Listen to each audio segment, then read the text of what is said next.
Sin duda esta es una de las campañas electorales, porque ya comenzó, la verdad, digamos la verdad, ya la campaña electoral para las elecciones del 2026 comenzaron antes de tiempo, pero comenzaron. Sin duda se está convirtiendo en una de las campañas que más, digamos, se está exponiendo todo lo que en el fondo se está cocinando en Colombia, ¿no es verdad? Un acuerdo de paz que se firmó hace casi ya 9 años y que ha tenido una serie de desarrollos, unas fallas en la implementación y que de alguna manera nos saca a otro estadio, pero que ha tenido que sufrir pues 4 años del gobierno de Duque y después 4 años de paz total, tres de paz total del presidente Gustavo Petro. Y por el otro lado una situación fiscal distinta, difícil, complicada, un mundo bien turbulento y encima de eso nos llegó, como pasó hace 15 días, el atentado contra Miguel Uribe, uno de los precandidatos de la oposición.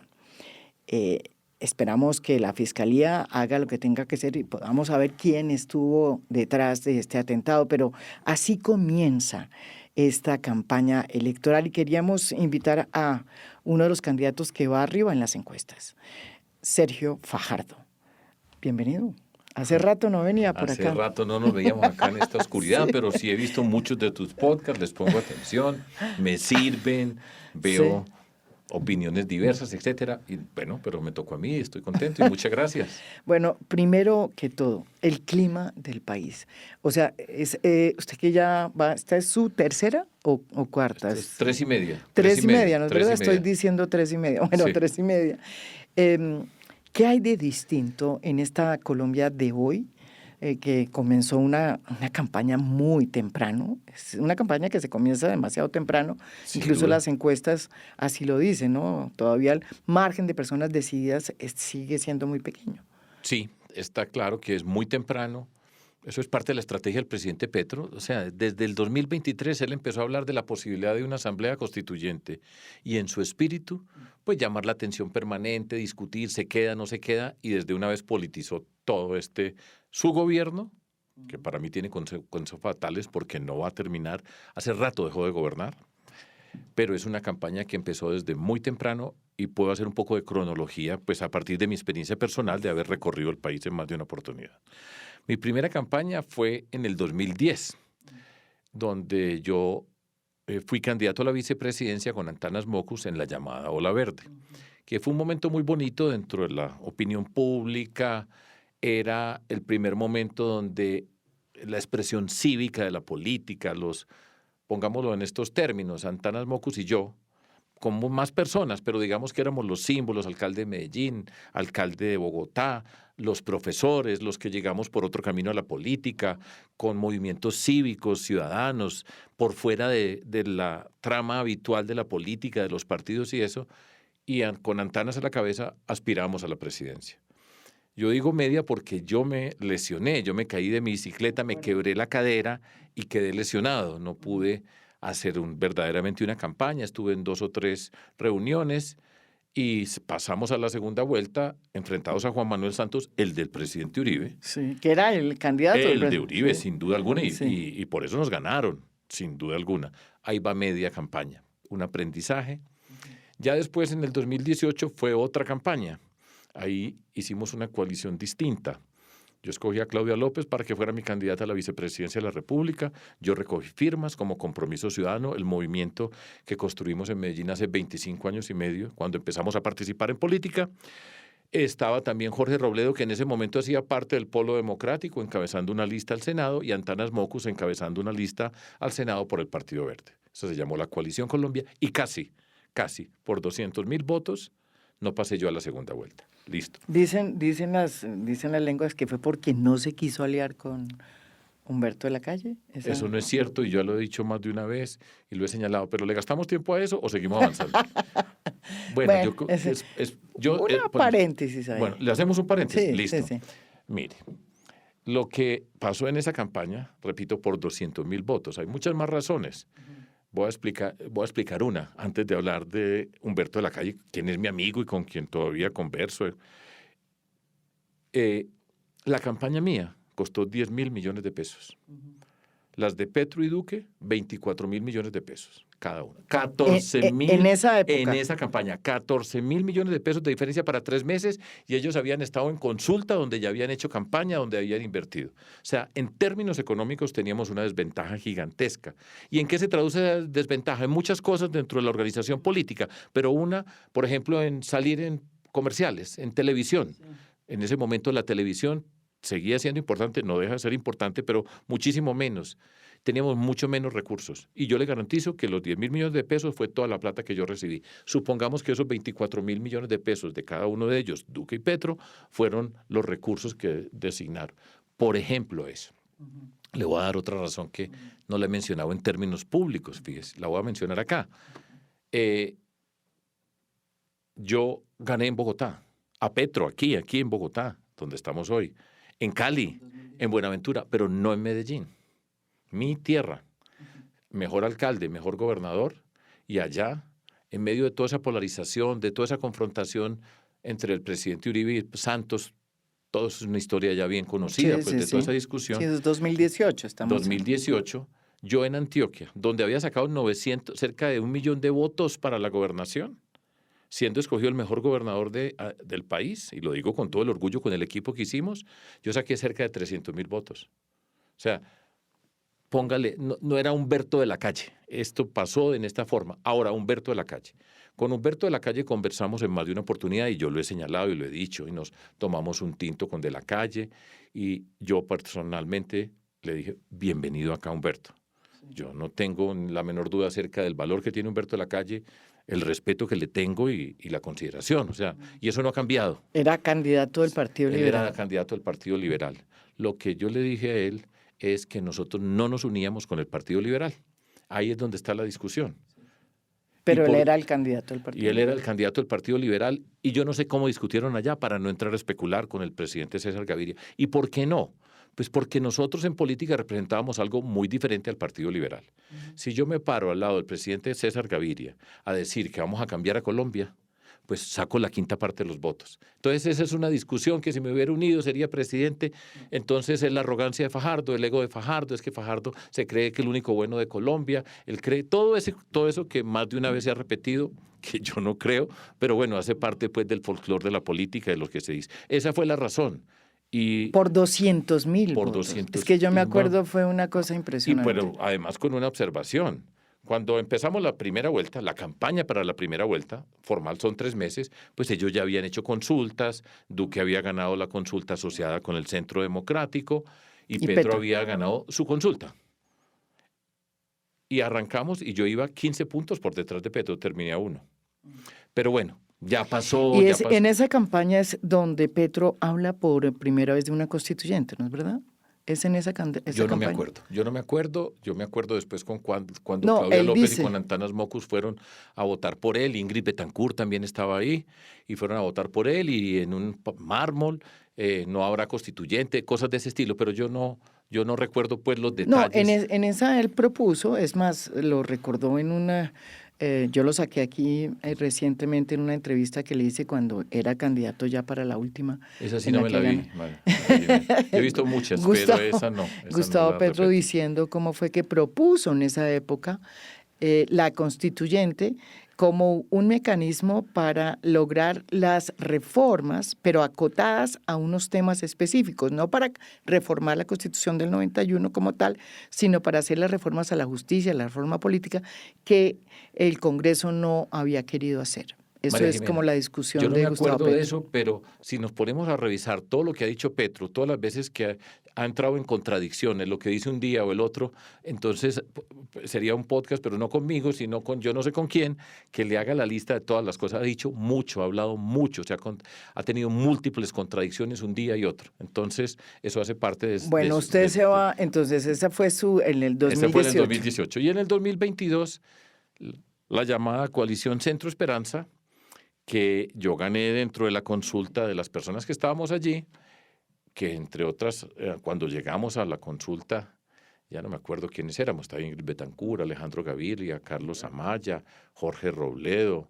Humberto de la Calle. Humberto no No llegó entró a la ahí, sí. consulta, ya entró a Ah, ser sí, parte de la sí, sí, lista para el las Congreso. listas, sí, En me un acuerdo. comienzo, el primer grupo de personas que se empezó a formar alrededor de la coalición, me acuerdo que estaba Roy Barreras, Humberto de la Calle, Juan Fernando Cristo, Juan Manuel Galán, Jorge Robledo. En su momento hubo 6 candidatos del Partido Verdes, que eran Sandra Ortiz, Antonio Sanguino, Jorge Londoño, Camilo Romero, Carlos Amaya e Iván Marulanda, un gran amigo mío. Y después llegaron ya Ingrid Betancourt y Alejandro Gaviria. Pero yo he dicho también capítulo cerrado para mí. Yo no me voy a quedar toda la vida hablando, diciendo cosas. Yo vi muchas cosas muy malucas, muy desagradables, pero dije, no me voy a poner a hablar de otros, voy a hablar de mí.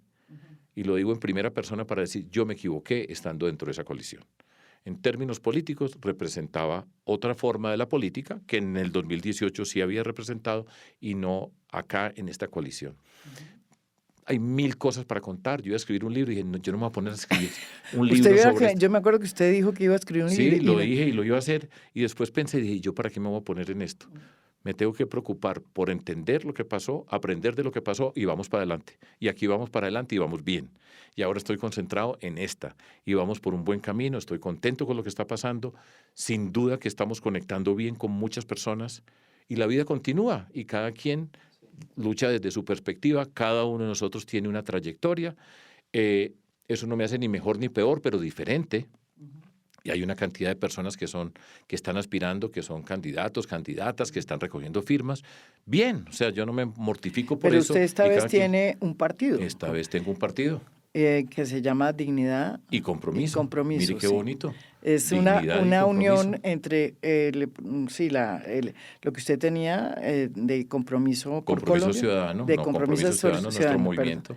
Y Dignidad, lo que es el partido que se constituyó con Jorge Robledo después de que él se salió del Polo Democrático. Entonces nos juntamos y se llama Dignidad y Compromiso. Es nuevo, pero nos encontramos y estoy contento y cómodo. Por supuesto, no es muy conocido nuestro partido, apenas estamos empezando. Y se hizo una alianza con Mira, y con el nuevo liberalismo no también. nos saltemos para allá y explico un poco acerca de Dignidad y Compromiso, porque lo hicimos en el 2023 con el liderazgo pues, de Jorge Robledo en Dignidad. Y nos encontramos, yo nunca en mi vida pensé que yo iba a estar junto con Robledo en política, jamás en mi vida lo pensé. De hecho, cuando fui alcalde y gobernador, ellos eran oposición a nosotros, uno en la asamblea departamental, por ejemplo. Pero nosotros, después de estar en el 2018, después de estar en el 2022, Jorge Robledo tiene unas características que yo admiro, respeto y somos amigos. Y él es una persona de una palabra. Jorge Robledo, usted no se voltea y dice otra cosa. Él es un riel, es una persona honesta, es una persona política, él cree en lo que hace y lucha por eso y lo hace de manera clara y transparente. Y nos encontramos en ese respeto, una lucha contra la corrupción firme, definida. En otras cosas tenemos discrepancias, ese no es el problema, y las tenemos y sabemos que no, eso existe, pero somos capaces de encontrarnos en ese terreno. Entonces, estamos cómodos. ¿Y cómo qué discrepancias tiene? Por ejemplo, muchas veces hemos discutido, o son partes de discrepancias públicas acerca del comercio internacional, su forma de entender la economía y ciertas cosas que no compartimos. Él está en contra de los tratados de libre comercio. De todo tipo de tratados, ¿sí? En fin, pero lo que hemos aprendido, y yo he aprendido, es encontrar las coincidencias. Es ser capaz de encontrar esas coincidencias que son potentes y son importantes y son las que nos permiten estar juntos. Discrepar con cualquiera tendremos discrepancias. Coincidencias sólidas, esto es lo que estamos haciendo con Jorge Robledo. Y por eso la persona que yo nunca me imaginé que iba a hacer política, pues lo hacemos, lo respeto. Y yo le dije, yo no fui a morir a los 19, no voy a hacer a los 69, pero nos encontramos en este momento de la política en nuestro país y una confianza construida, porque estuvimos en el 2018, donde discrepábamos, pero siempre lo que se acordó, eso tiene Jorge Robledo. Hay gente que dice que es muy cabeciduro, todo lo que sea, pero es de palabra. Y la palabra es muy escasa en este mundo de la política y de lo público. Y él la tiene. y ahí nos encontramos. Pero bueno, ahí vamos y vamos bien y vamos avanzando. Pero un momentico, entonces esa alianza se agrandó, se está agrandando en los últimos días, porque yo lo vi sentado acá en una foto. Sí, claro. Una foto y hoy que estamos grabando, venimos de un evento esta mañana. Con el MIRA, exacto, pero primero... Con el nuevo liberalismo y el MIRA. El nuevo liberalismo y MIRA, que se unen para las listas para el Congreso de la República. Sí. Eso es lo que hoy anunciamos. Y es una unión con el nuevo liberalismo en cabeza de Juan Manuel Galán, el partido MIRA y nosotros como Dignidad y Compromiso. Y entonces nuestro compromiso va a ser unas listas conjuntas al Congreso de la República, tanto para el Senado como para la Cámara en diferentes partes de Colombia. Y de nuevo la discusión está ahí, o la forma de encontrarnos. Hay unos puntos comunes que podemos encontrarnos, que nos podemos encontrar, respetar, y hay otros en los que discrepamos, y no hay ningún problema en reconocer las discrepancias y aceptar las discrepancias y hace parte del acuerdo. Cada partido no va a perder su identidad. Esto no es una función de partidos, es una coalición para el Congreso de la República bajo unas reglas claras sobre las cuales estamos cómodos y pues esa fue la decisión y ahí está. Y yo estoy seguro que nos va a ir bien y que es una coalición seria y transparente. Y ya, bien, vamos avanzando. Bueno, entonces lo que uno ve es que está ya, esto es distinto, porque usted es la primera vez que tiene partido, es la primera vez que sí. Eso es muy importante sí. para hacer política en Colombia. Yo sí creo que es clave. Y lo otro, el país. ¿Usted cree que este país, una de las cosas que yo le quería preguntar es, bueno, después de lo que está pasando y lo que pasó con este aleve atentado contra Miguel Uribe, que es un senador del Centro Democrático, de la oposición, del partido de oposición al presidente Gustavo Petro, hay digamos, como la tesis de que este país lo que va a pasar es que, en este país, es que el centro se va a borrar y que los ciudadanos que van a votar van a coger hacia los extremos. ¿Y quién es el de esa tesis o qué? ¿Dónde está ese genio? Pues ahí... No, yo no creo. Hay una tesis. Yo le doy otra. Ya es donde el centro va a brillar.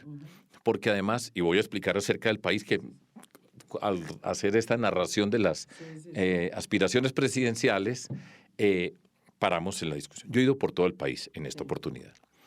Esa es una de las cosas apasionantes de la política, conocer a Colombia. A usted le gusta. Y yo he tenido esa fortuna y me gusta en la calle.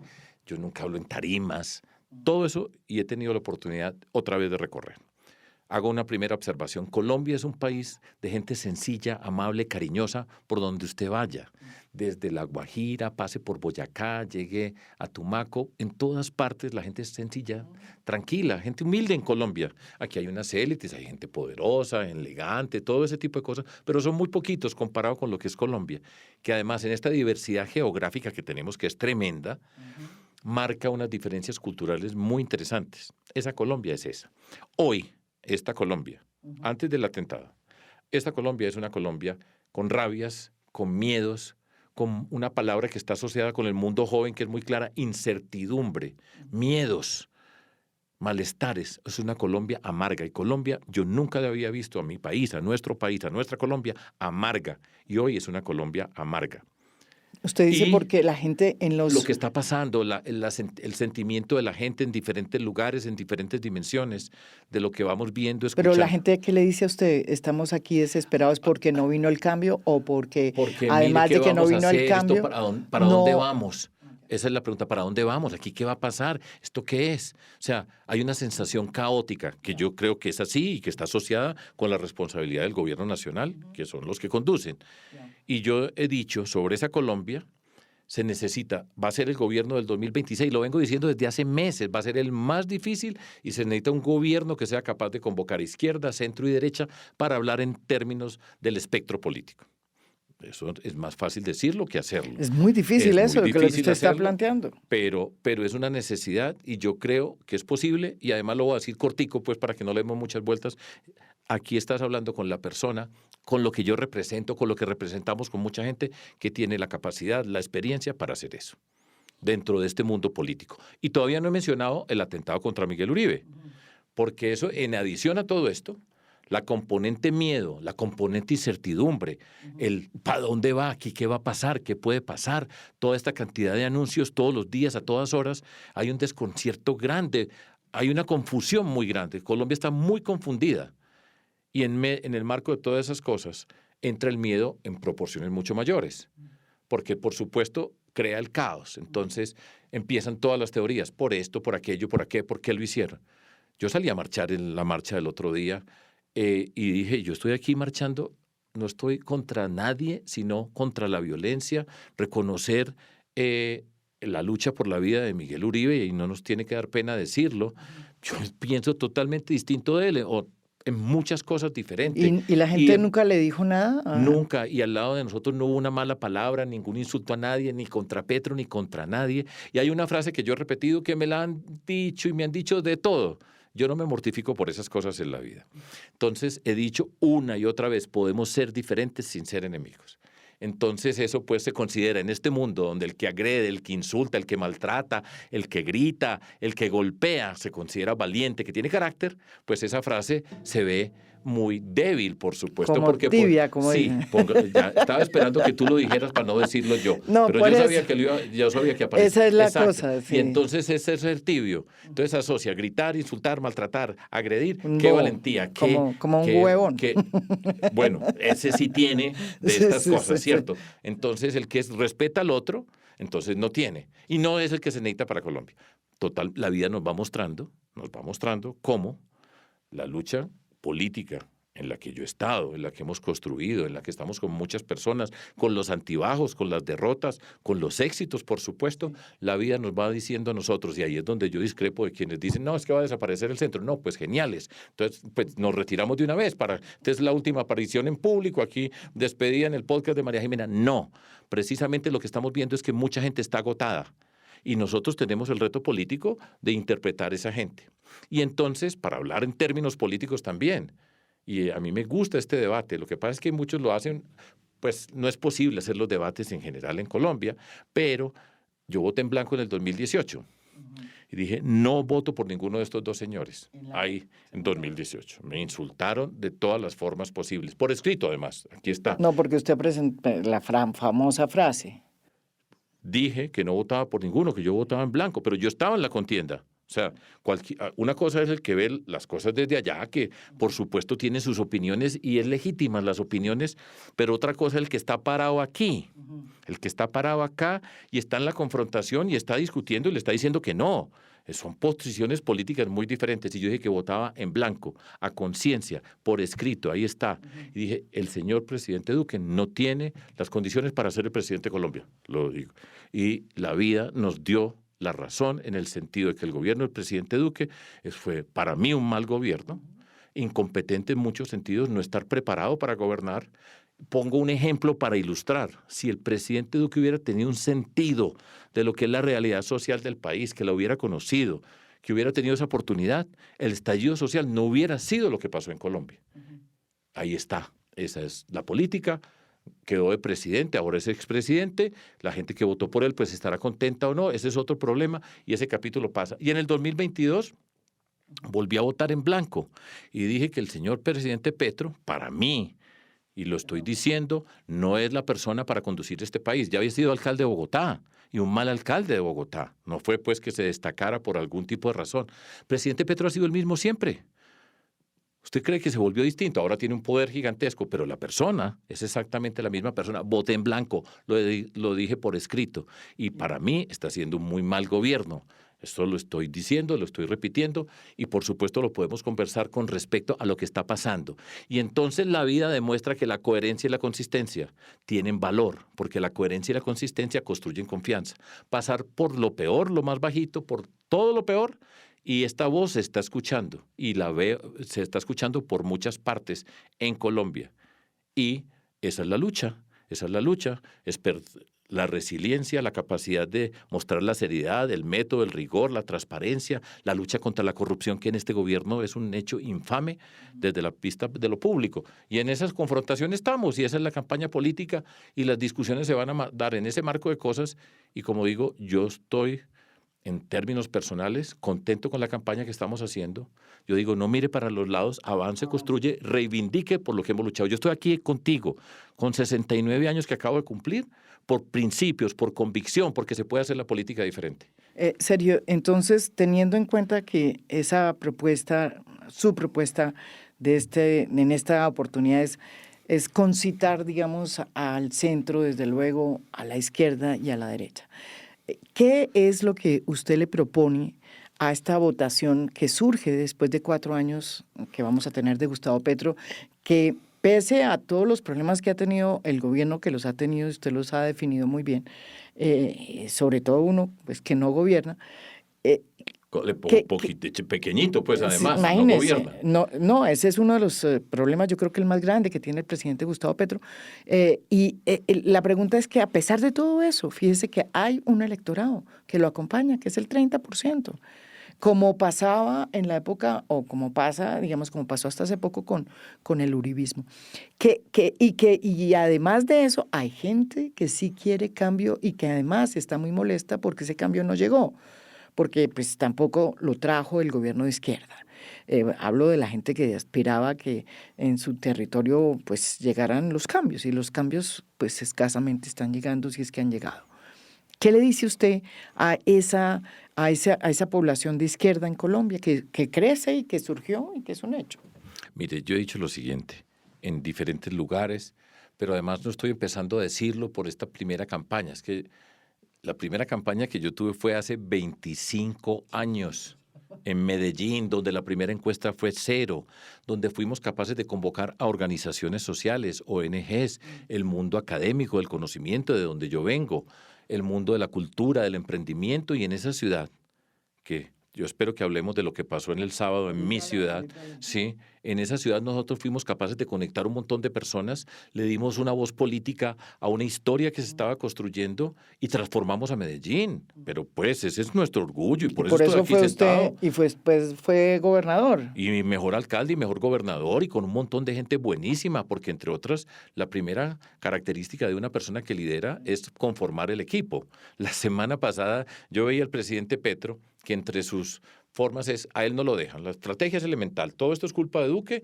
y a él no lo dejan. No lo dejan los ricos, no lo dejan los medios, no lo deja el Congreso, no lo dejan las Cortes y no lo dejan sus integrantes. ¿Cómo le parece el presidente de la República que dice a los que están ahí al lado de él, que ya lo ha hecho más de una oportunidad, cómo le parece? Ustedes no me sirven, ustedes me hacen trampas, ustedes me engañan, ustedes me parecen ministros de Duque. ¿Usted cree que ese señor está en condición para conducir un cambio? Por supuesto que no ha habido ningún cambio. Y habrá personas que dicen, bueno, y yo he escuchado personas amigas que yo conozco, donde dicen, bueno, lo importante son las reformas, pero se tragan todos los sapos posibles asociados con la figura de Benedetti, tocó. Y así pasa. Y hay personas que quieren al presidente, lo estiman, le creen, lo admiran, legítimo. Eso es parte de la vida pública y él tiene unas condiciones que habrá algunas personas que le manifiestan eso. Pero el camino es largo, María Jimena. Es que todavía falta mucho, todavía falta mucho. Y entonces la frustración va creciendo, porque usted habla y dice y trata de justificar, pero las personas después de todo se preguntan, ¿y a mí qué me cambió la vida? Ejemplo. Voy a ilustrar, todo lo que yo diga está asociado con un ejemplo. Es mi visión natural, por supuesto. De profesor. Sí, de profesor, y yo estoy orgulloso de ser profesor, que por la educación no han hecho nada y ha sido un daño grandísimo, pero eso será otro tema, a su debido momento. Pero, entonces, la semana pasada, ¿se acuerda? Yo no sé, hace como 6 meses, estuvo en el Chocó, en Quibdó, y dijo, ¿cómo así que no han hecho el acueducto y el alcantarillado? Indignadísimo. Pero yo no les dije a ustedes que por favor, que hicieran esto, les dije, y no lo han hecho. Indignado. Y hay gente que le cree a él que verdad, que el pobre presidente, pues él hace todo lo que puede, pero estos no le ayudan. Y la semana pasada dice, pero ¿cómo así? ¿El Chocó? ¿Cómo me tienen el Chocó así? Se están gastando la plata en los ricos blancos del poblado. Ese señor es el presidente de Colombia.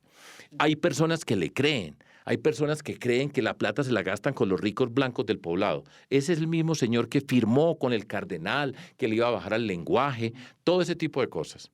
Eso no es correcto para ser un presidente de la República y asumo la responsabilidad por las palabras que estoy diciendo.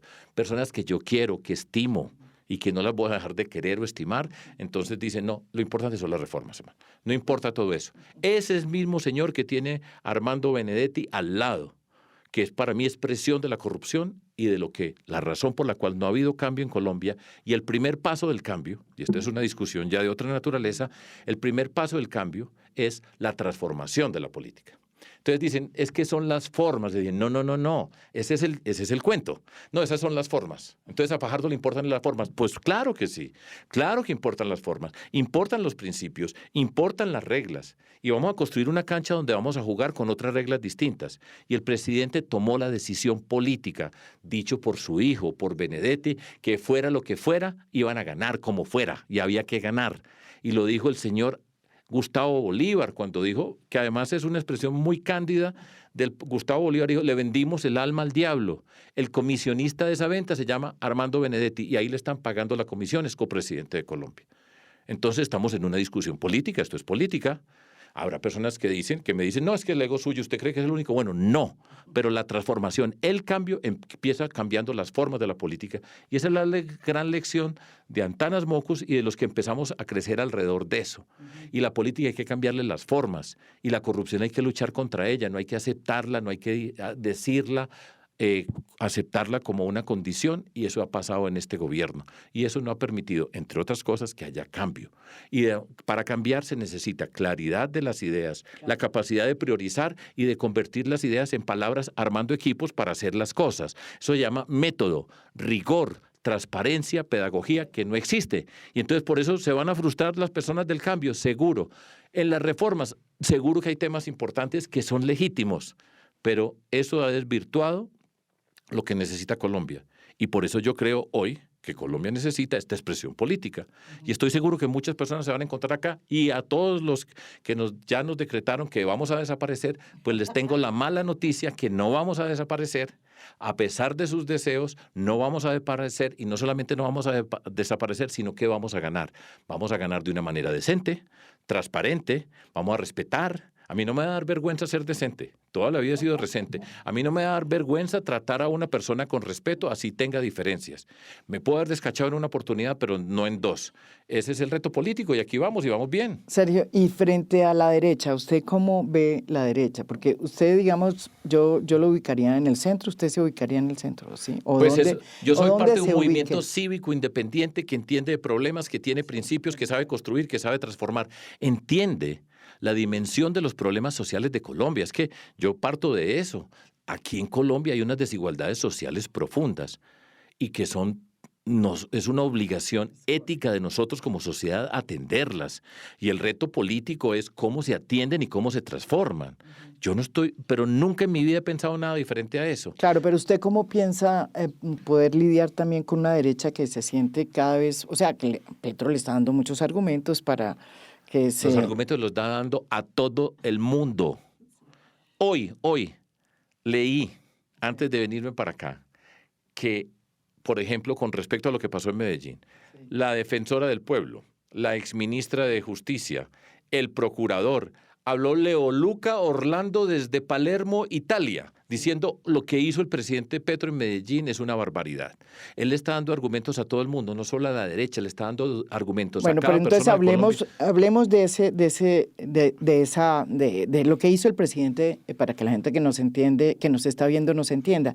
El presidente se fue a Medellín a hacer sus rallies, esos que hace con el pueblo, y decidió sacar de la cárcel de Itagüí a la mayoría de las personas que han sido condenadas y que pertenecen a la oficina de Envigado. Están condenados y los subió a la tarima para demostrar que ellos eran parte de un acuerdo del que no habló, porque no habló ni nos contó de qué acuerdo se trataba. Yo me acuerdo que usted fue siendo alcalde, a usted le tocó un tema muy difícil. Claro que sí. Muy difícil, que fue la decisión del gobierno del presidente Álvaro Uribe de hacer una negociación con los paramilitares. Claro que sí. Y que esos paramilitares, la mayoría, Bogotá no los quiso aceptar. Me acuerdo mucho el alcalde de Bogotá en ese momento, Lucho Garzón, dijo, nosotros no aceptamos, digamos, desmovilizados de la SAUC. En cambio, usted siendo el alcalde dijo, yo sí.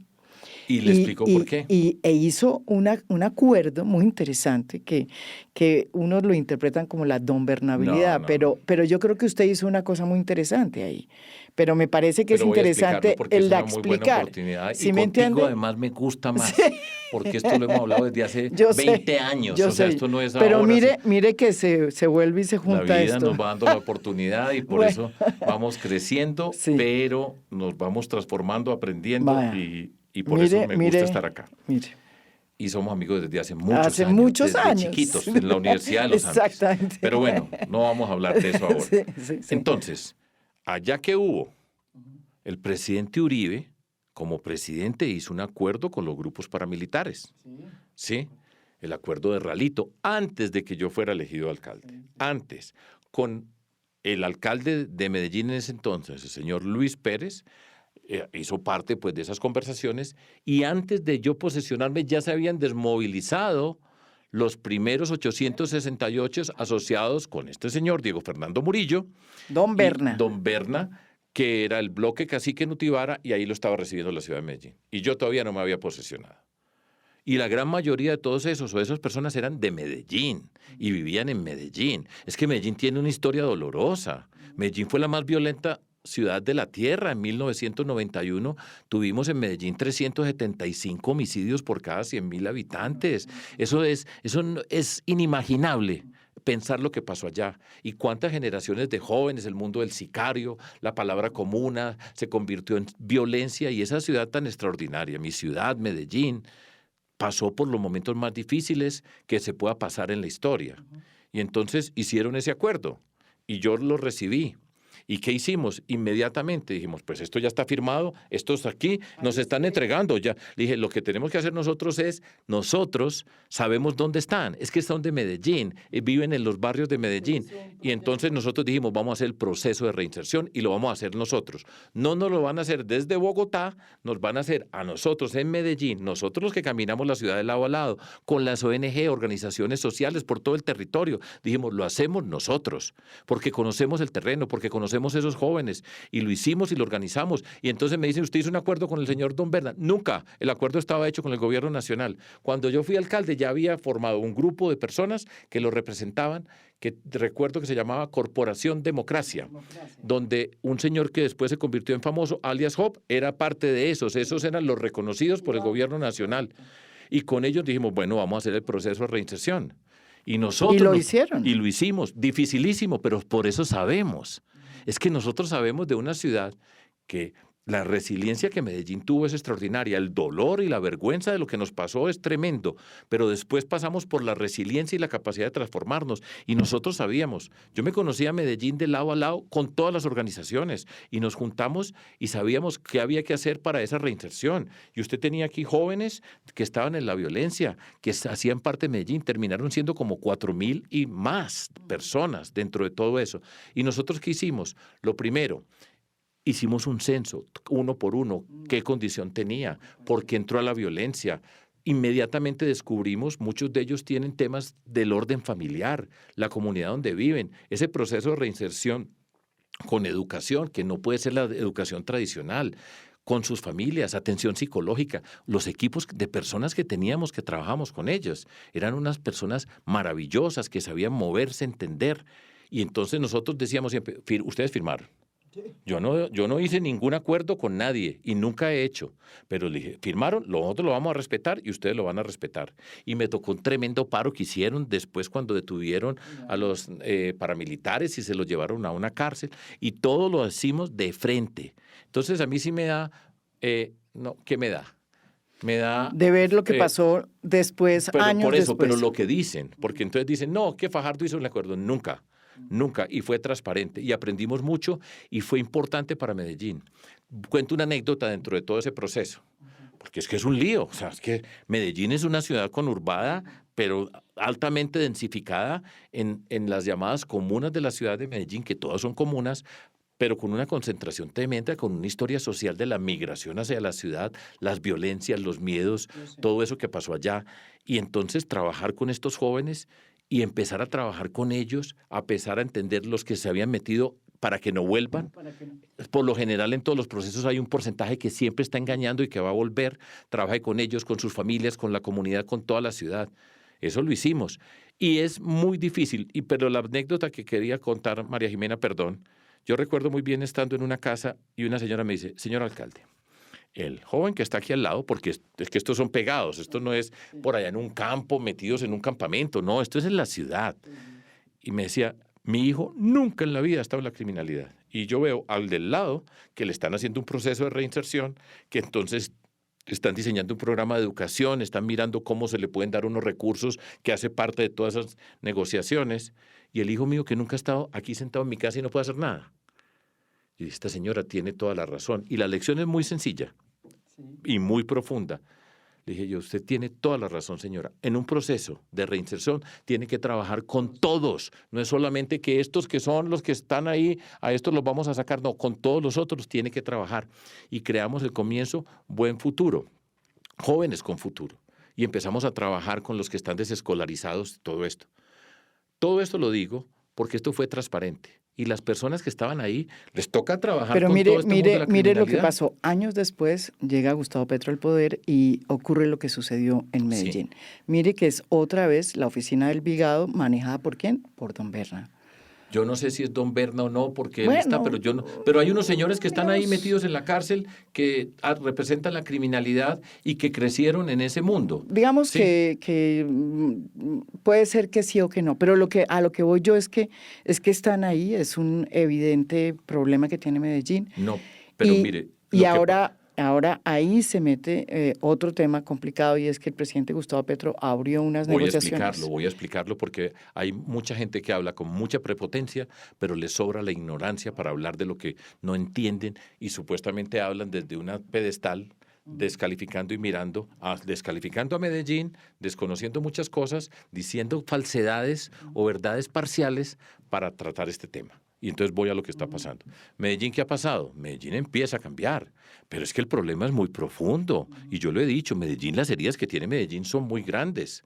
Y lo que nosotros hemos hecho, con una excepción, es empezar a sanar esas heridas, entender esas raíces, trabajar con ese mundo joven que te estaba diciendo, que no vuelvan a entrar, que los que están aquí en la puerta de entrada no entren. Y empezamos a hacer todo ese tipo de trabajo y Medellín va mejorando y va mejorando. Y los procesos de reinserción en una negociación, ¿qué es lo que usted quiere? Que un grupo que está en una condición se retire, ocupe el espacio. Esa es la clave de todo esto, lo que no ha sido capaz en el caos total que tenemos asociado con la expresión paz total. Uno tiene que ocupar y nosotros fuimos ocupando y va ocupando con la institucionalidad. Hicimos los proyectos urbanos integrales, llegamos a los sitios donde nunca había llegado el Estado de una forma distinta. Entonces, esto es un proceso largo, estos son generaciones, y son chicos que han crecido en medio de esa violencia, que han visto ese mundo que ha crecido acá, estos son expresión de ese mundo, ahí están detenidos, y eso no quiere decir que haya desaparecido en Medellín o en Bogotá, porque viene creciendo por toda Colombia la criminalidad, Barranquilla, y vaya Cali, y vaya Neiva, yo estoy hablando de los que he ido, y eso está creciendo por todas partes, y es importante prevenirlo. ¿Pero por qué le molestó tanto a usted? Yo vi su Twitter. Claro que sí, y ahora lo voy a explicar. Sí. Yo fui alcalde y fui gobernador. En las dos oportunidades derrotamos al candidato, entre comillas, de Uribe. Cuando yo fui alcalde, el presidente era Álvaro Uribe y no era nuestro partido político, pero trabajamos bien con ellos. ¿Y qué significa? Y yo voy a ser presidente de Colombia en el 2026. Y con todos los alcaldes y gobernadores voy a trabajar independientemente de la afiliación política o la simpatía que podamos tenernos. Ese no es el problema. Es que el presidente es el más importante de Colombia. Y entonces yo trabajé con ellos y fueron respetuosos, sin compartir su proyecto político, pero fueron respetuosos. Me tocó después con Juan Manuel Santos, que era el ministro de Defensa de Álvaro Uribe cuando estábamos en Medellín, y también trabajamos de manera seria, respetuosa. No tengo una palabra para decir, mire, desde el gobierno nacional me hicieron esto o aquello. Nada. Me acuerdo de Juan Carlos Pinzón, ministro de Defensa de Juan Manuel Santos, reuniéndonos acerca de todo lo que pasó. Que hago la oportunidad para decir, es que yo he trabajado con la policía. A mí me ha tocado trabajar con la policía y no precisamente en Disneylandia, en Medellín, con todos estos conflictos. Es que entender como gobernador y alcalde. Eso es, y entender a Antioquia, que es Antioquia, yo adoro mi tierra, pero conflictos Antioquia, es la mezcla lo tremendo positivo y con todos los conflictos. Y nosotros lo hicimos, y lo hicimos juicioso. Llega aquí un alcalde a Medellín, el señor presidente Petro. No habla con ni con el gobernador ni el alcalde, las autoridades. Él siempre se reclama, es que yo soy el pueblo, él dice permanentemente eso, ese es, lo voy a decir cortico, pues también en su delirio, en su fantasía, él es el pueblo. ¿Sí? No sabemos cuál es la definición de pueblo, pero en ese mismo pueblo, allá donde llegó, el alcalde y el gobernador también representan el pueblo, en el sentido que le queramos dar a esa palabra. Y no tuvo ninguna relación con ellos. No conversa con ellos. Yo he dicho, yo voy a ser presidente y me reúno con cada departamento y vamos a hacer el plan de trabajo con la gobernación de Cundinamarca, con el gobernador actual, Jorge Rey. Con él vamos a sentarnos a trabajar y vamos a hacer el programa para cada municipio y vamos a decir Colombia, Estado nacional, con el departamento y los municipios, este es el plan de trabajo, estos son los proyectos, esta es la plata, aquí no se pierde un peso y vamos a ponerle orden a esto. Ahora, lo hicimos cuando yo fui gobernador, con 125 municipios. Antioquia es el departamento que más municipios tiene, es el más poblado. Sí, ya estamos cerca de 8 millones. Boyacá, donde yo voy mucho, tiene 123 municipios, pero 1 millón y piquito de personas. Y se puede hacer y trabajar de esa manera. Entonces, el presidente no les habla. No se reúne. No hay un solo alcalde o un solo gobernador en Colombia que diga que si el presidente le dice, no se reúne. Estoy seguro que no es que le digan, yo no me reúno con usted. Él no les habla. Entonces tiene esa confrontación y llega a Medellín. Convoca una manifestación exactamente en el espacio donde está la alcaldía, la gobernación, el consejo, la asamblea, ahí, en el corazón del poder público de Medellín, Antioquia, se llama La Alpujarra para las personas que conocen, que es pequeño. Ya no voy a empezar a hablar si lo llevaron pagados o no, porque eso no vale la pena discutirlo aquí, porque esa no es la esencia de lo que quiero decir. Y él llega ya con este grupo de criminales que están detenidos. Y condenados en su mayoría. Todos están condenados, no hay ninguno que no esté condenado. Condenados, y creo que el que menos, a 30 años por el trabajo de la policía y la fiscalía, durísimo en medio de la lucha contra la criminalidad en la ciudad de Medellín. Esas son personas que fueron capturadas allá, son de Medellín y hacen parte de esa criminalidad y están allá. Y el presidente los lleva a ese lugar. Y esos señores, al lado del señor presidente de la República, Armando Benedetti y otras figuras, sí, le da la palabra. Y esos señores hablan y de hecho cuestionan al alcalde y hay una amenaza subrepticia de que ellos pueden manejar la violencia en Medellín. Seguro que tienen nexos. Eso no es inverosímil.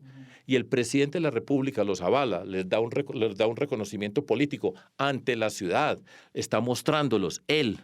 Los prisioneros, tantas víctimas, tanta gente que ha sufrido por lo que significa la acción de estos señores, y él les da un valor político, les da la palabra, ofenden a la institucionalidad y además dice que él está dispuesto a ir allá a reunirse con ellos. No, y que por favor lleve a la fiscal. Y a la fiscal que por favor venga para todo eso. Eso es una ruptura institucional muy seria. Ya lo han dicho, repito, Ángela María Buitrago, la defensora del pueblo, el procurador, todos han dicho lo que está haciendo no tiene ninguna justificación. Seguro que salen con una ley, porque aquí todo se volvió en un código, en un inciso, porque lo permite o no lo permiten.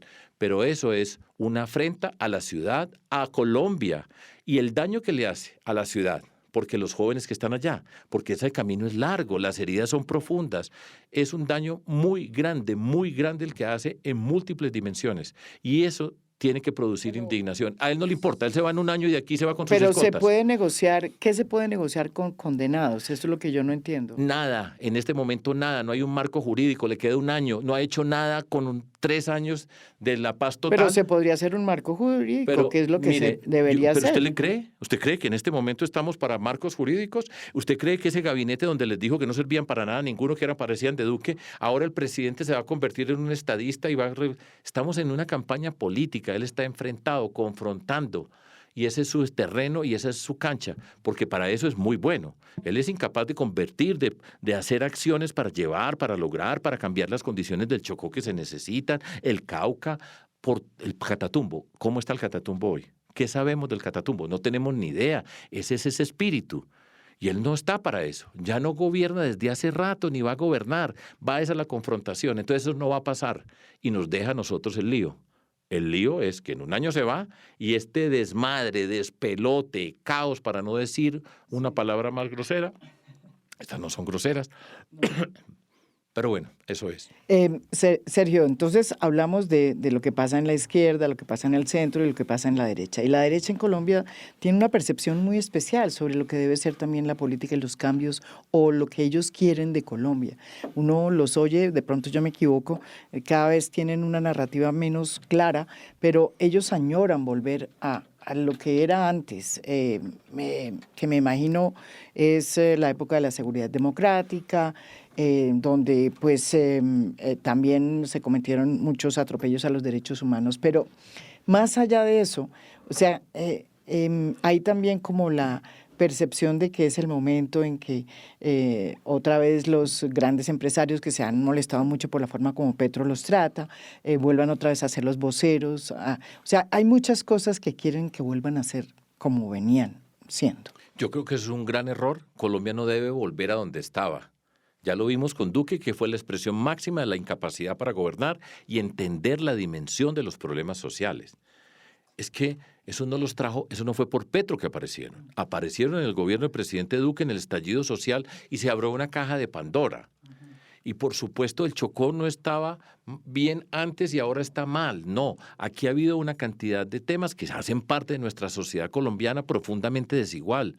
Y eso hay que entenderlo y no vamos a volver a donde estábamos antes. El mundo va cambiando, van pasando los momentos y este momento ya es otro. Porque ya vimos las dos películas, dos malas películas, nos toca a nosotros. Eso es lo que yo creo contra tus amigos que dicen que no existimos y que será uno de este o el otro. Ese es el terreno que les conviene para su argumentación. Esa es la argumentación de ellos, esa es la que les conviene para justificar el fracaso de este gobierno nacional, para decir que vamos para esto. Pero eso yo no creo que vaya a volver. Ahora, el presidente Petro, por supuesto que en la gran capacidad que tiene de confrontación. Entonces, él es duro con los empresarios, les dice de todo. Con los criminales con los que estaba al lado, suavezongo, muy suavecito, ¿sí? Que iba a ir para hablar con ellos. Entonces, ese es el terreno de la confrontación. Yo no creo que Colombia debe volver a donde estaba. Colombia se tiene que transformar, entender lo que pasó, entender, y por eso digo que tenemos que convocar un gobierno de izquierda, centro y derecha que sea capaz de entender la dimensión de los temas sociales, que entienda que el primer paso de la transformación de Colombia pasa por la transformación de la política para crear un terreno donde tengamos cultura ciudadana, donde nos podamos relacionar, podamos luchar contra la corrupción y que entienda que la seguridad es un problema, porque es un problema. Esto no es una ficción de la derecha. Yo he ido por todos lados y el agobio es muy grande por todo Colombia. Es en serio. O sea, eso no lo tiene que decir una persona de derecha en Colombia para que se convierta en verdad. Es cierto. Yo vengo la semana pasada de Riohacha, de Santa Marta. Vaya a Santa Marta. Ese proceso de paz total, caos total en la Sierra Nevada, lo que está pasando allá. Hay una pelea entre ellos Lo dos. que pasa en la ciudad de Santa Marta y es nuestro eje turístico. O sea, todo esto está pasando. Yo he estado en Arauca, he estado en Casanare, he estado en Bichada, he ido por muchos lados, en Neiva, pregunten. En Cali, que es una ciudad agobiada, Bogotá está agobiada con el tema de la extorsión y va creciendo. No tenemos que dejar crecer eso. Y eso no es ser de derecha. Porque hay gente que dice, no, ahora se volvió de derecha. No es ser de derecha. La seguridad es un derecho básico que tenemos las personas porque tenemos derecho a vivir sin miedo. Porque el miedo nos disminuye, el miedo nos quita la capacidad de ser libres y ese es un reto que tenemos político y hay que atender la seguridad, pero además con urgencia. El problema es que cuando lleguemos al poder, que vamos a encontrar, pues... ¿Qué va a encontrar con el ejército si usted llega al poder? ¿Qué va a pasar? Es un gobierno que está disminuido, es un ejército que está disminuido en términos anímicos. El ministro de Defensa, yo le he puesto mucha atención a sus declaraciones y me da la sensación de que es una persona seria. Yo no lo conozco, o sea, no estoy hablando de un individuo, hablo de lo que veo. Pero yo lo voy a celebrar porque le secuestraron a 57 miembros del ejército otra vez en el Cauca. Se los han secuestrado 2 veces y celebrando el rescate de 57 integrantes del ejército de Colombia. Me parece muy bien que se lo celebre, pero que hayan secuestrado 57 otra vez, eso dice mucho acerca de qué está pasando con el ejército colombiano. Y está debilitado estructuralmente, la cantidad de gente que se ha retirado. Tenemos que recuperar los espacios, esa es la condición fundamental. Y para poder hacer la paz, la vida nos ha enseñado que tenemos que tener una fuerza pública sólida y fuerte para ocupar el territorio, que podamos llegar con las condiciones sociales para transformar la vida de esas comunidades. No estoy hablando de la NASA, no estoy hablando de un superdescubrimiento, es la experiencia de lo que hemos visto en Colombia. ¿Del Catatumbo quién habla hoy? Ya se arregló. ¿Cómo? ¿Ya sabemos? ¿Eso ya quedó arreglado? No. Según el presidente, el 70% del territorio fue recuperado por la fuerza pública. Y los 2 billones que pidió para todo lo que iba a hacer, ¿ya sabemos de eso? No sabemos. ¿Lo hemos visto? No lo hemos visto, porque aquí una cosa es hablar y otra cosa es, mírelo, aquí está. Venga pues y mire esto, para que usted que está muy, muy peleadorcito, está discutiendo mucho. Venga pues y le muestre. Por supuesto que no. Sergio, y ya para terminar, cuando uno ve lo que está pasando... Que apenas estamos empezando. No, pues aquí podemos... Pero una de las cosas que es evidente es que, digamos, para el próximo presidente, sea quien sea, tiene que ganar no solamente con el centro, sino que tiene que ganar con la izquierda o con parte de la derecha, en fin, hay que ir sumando, digámoslo así. ¿Cómo va a hacer usted eso? Esa es una de las discusiones. Yo sé, esa me la hacen siempre, esa pregunta. Ay, entonces... Pero es buena y es necesaria y yo sé muy bien. Y como o sea, dicho, no se puede solo. Yo escucho todas las personas que han pasado por acá, por esta misma silla, que han dicho lo que han dicho. Usted dice que no, que de pronto usted no. Yo le he oído a usted diciendo que usted... No, yo voy a decirlo. Lo voy a decir con mis propias palabras acá en este lugar, que yo sé que tiene una connotación especial y me alegra poder conversar contigo y poder decir lo que estoy diciendo. Lo que yo he dicho es, hoy las campañas son distintas. 3:30. Yo soy el viejo. De todo me han dicho. Juan Daniel Oviedo, que me cae muy bien. La vida da muchas vueltas. La vida da muchas vueltas. Y mire cómo hace vamos. 25 años era... Pero pues un pollito. Pero venía de otro mundo. Yo no crecí en la política. Juan Daniel Oviedo, para decir una persona que me cae muy bien y que es amigo mío, empieza a recoger firmas y empezará a recorrer a Colombia y conocerá Colombia. Yo recogí firmas ya 2 veces. O sea, mi camino es diferente. Y entonces tendrá que hacer sus cosas, irá creciendo. Va a ser muy difícil recoger firmas.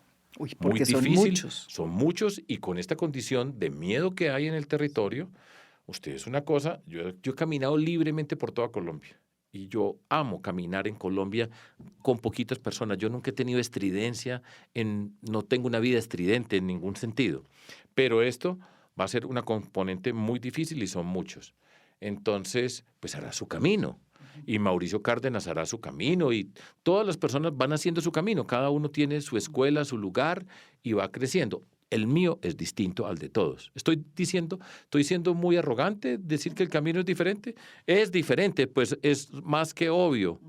Nadie da un peso por mí y cuando me vieron de primero en las encuestas dije, no, ese se desinfla. Bueno, pues aquí no nos hemos desinflado y no nos vamos a desinflar. Pero, entonces, lo que yo he dicho es dele. Vamos reivindicando lo que hemos luchado. Es que yo estoy aquí porque yo me metí a hacer política por convicción. Yo era profesor de matemáticas en la Universidad de los Andes y en la Universidad Nacional. Yo ya tenía mi vida definida como profesor, que fue lo que yo escogí ser y sigo siendo. Y nos metimos a la política. A mí no me metieron ni me forzaron y aquí estoy voy a decir la frase famosa, que yo no estuve en ese evento de Antanas, yo vine porque quise. Yo vine porque quise. Y mucha gente que estamos en esto porque queremos y creemos. Estoy reivindicando lo que hemos luchado, demostrando que se puede luchar. Y hoy es dele. Llegue a todas partes, explique. Entonces usted es tibio, entonces estoy hablando más duro. Y estoy diciendo, es que usted para decir tiene que decir más duro para que la gente le crea. Yo nunca había puesto atención en eso, entonces hoy hablo más duro, ¿sí? Y me nace natural y aprendí a estar en el mundo de las redes, cosas que yo no sabía y vamos aprendiendo y estamos conectando, abre puertas, estamos abriendo puertas y vamos bien. Es una batalla, hay gente inteligente, capaz, es dura la política, nadie le regala a uno 1 centímetro, nadie me va a regalar 1 centímetro, pero hoy es dele. Método, rigor, experiencia, transparencia, pero convicción. Hoy lo veo mucho más, o sea, hoy tiene incluso hasta encuesta propia usted. Sí, claro, y entonces estamos haciendo lo que nunca habíamos hecho y vamos bastante bien. Y yo estoy, en términos personales, contento. El agobio de nuestro país, de esa Colombia amarga que señalé, y vamos muy bien. ¿Y yo qué le digo a la gente? Dele, camine, no mire para los lados, porque aquí es muy fácil. Entonces esta que pasa por aquí y me insulta aquí, y el otro me dice esto, y el otro me dice esto, y el otro me dice esto, y yo me voy a poner a responderle a todos. Nada, allá hay una cantidad de gente que está esperando este discurso y que ya dicen, no más extremos, no más extremos. Y entonces, y más adelante paramos y miramos. En esas encuestas, no sé si coinciden con la suya, en las encuestas que son públicas es evidente que hay 3 candidatos que van arriba, usted va siempre arriba, muy cerca de, después seguido de Gustavo Bolívar y de Vicky Dávila. Esa es. Así es. Es cierto. Y sigue todavía siendo el 15% de las personas. Alrededor de ese 15%. Pero fíjese que eso significa que las personas todavía no están tan decididas. No, eso no significa eso. Y por supuesto cada quien lee. A ver. Y hay muchas personas que son expertos en leer y sacar conclusiones erróneas desde mi perspectiva. Lo que pasa es que aquí hay 30 candidatos. Sí, son Entonces muchísimos. le ponen toda esa cantidad de candidatos a las personas. Eso confunde. Eso es difícil de confundir. Por supuesto, los que tenemos más reconocimiento es más fácil que nos vean. Pero usted pone una lista de 30, le pasan la lista de 30 y yo estoy en el puesto 28. Cuando llega a marcar el 28, es un enredo. Esto se va depurando. Va a haber personas que más adelante van a cambiar. Hay unas personas que quieren tener una plataforma para contar sus ideas. Es legítimo, estamos en política. Otros tienen otras aspiraciones más otros adelante. Quieren ser alcaldes eso es legítimo. Yo no me perturbo por eso. Quieren ser y que están construyendo su camino. No hay una sola persona que yo desprecie y que le diga no se meta. Yo nunca le he dicho a nadie, ¿usted qué está haciendo ahí? Venga, péguese conmigo, que nunca. Vamos dándole. Más adelante paramos y miramos. Sí, pero yo no me pongo a hablar. Yo me pasé 2 años hablando en esa coalición y nunca pudo haber sido peor porque no es posible. Y entonces ya uno aprende, ¿sí? Y es avance. Vamos bien, estoy contento. Creo que estamos conectando con muchas personas. Estoy convencido profundamente de lo que estamos haciendo. Cada vez somos más. La cantidad de gente que quiere participar es muy grande. En medio de todo esto, la mirada nuestra es una mirada optimista que se puede transformar en medio de ese gran agobio. Termino diciendo, Colombia está preocupada, ¿qué vamos a hacer? ¿Qué va a pasar acá? Algunas dicen, sálvenos. Otras dije, yo no me mareo por esas cosas. Pero sí hay una Colombia amarga, incierta, preocupada, que no sabe qué va a pasar, qué es lo que va a pasar, qué dijo, qué no dijo, se queda, no se queda, qué van a hacer, esto qué va a pasar, aquí no va a haber elección, de todo. Y nosotros tenemos que hacer esa voz de sensatez, de coherencia, de consistencia, de rigor, de seriedad, de decencia, de transparencia, que es lo que necesita Colombia hoy, para el gobierno más difícil. ¿A qué horas, María Jimena, recuerda cuando nos encontramos en la Universidad de los Andes, ¿a qué horas iba a ser yo candidato para la presidencia de la República? ¿Íbamos para la presidencia? No me imaginé nunca, bueno. es que ni siquiera era nos daba clase porque usted era, en ese momento no era el profesor, sino era el monitor de matemáticas. Claro, ¿no? que sí. Fíjese usted cómo es la vida y mire cómo nos encontramos después de tantos años. Una gran analista con este tremendo podcast, sí, a fondo. Y mire aquí, así nos trajo la vida y nos podemos reír también un momento y no nos vamos a amargar. Bueno, yo le agradezco que haya venido aquí a contarnos y a oírlo, porque yo creo que es importante ir empezando a escucharnos, ¿verdad?, a los candidatos presidenciales y sobre todo a usted que ya está, mejor dicho, ya empezó la cosa, ya está. Ahora ahí. Está muy temprano. Oigo que organizan debates presidenciales ahora. No. ¿Usted va a sacar la propuesta? ¿Va a sacar la propuesta de educación hoy? No. La campaña empieza formalmente en enero. Sí, no. Esto es lo que pasa es que por otras razones hay quienes estaban más interesados en que la campaña se iniciara. Sí. Pero es cierto que todavía no hay que ensillar todas las bestias, pero le agradezco que haya estado acá y sobre todo que sea capaz de decir sinceramente qué es, en qué consiste su propuesta y bueno, para que ustedes la analicen, la ¿Cuántos habrán cambiado de opinión después de este podcast? No sabemos. No sabemos, ¿cierto? Pero bueno. Ahí de está. Pronto más de uno, más de una. Yo creo que sí. Yo creo que sí, fe. ¿no es verdad? Sí, claro que sí. Muchas gracias, muchas gracias, Sergio.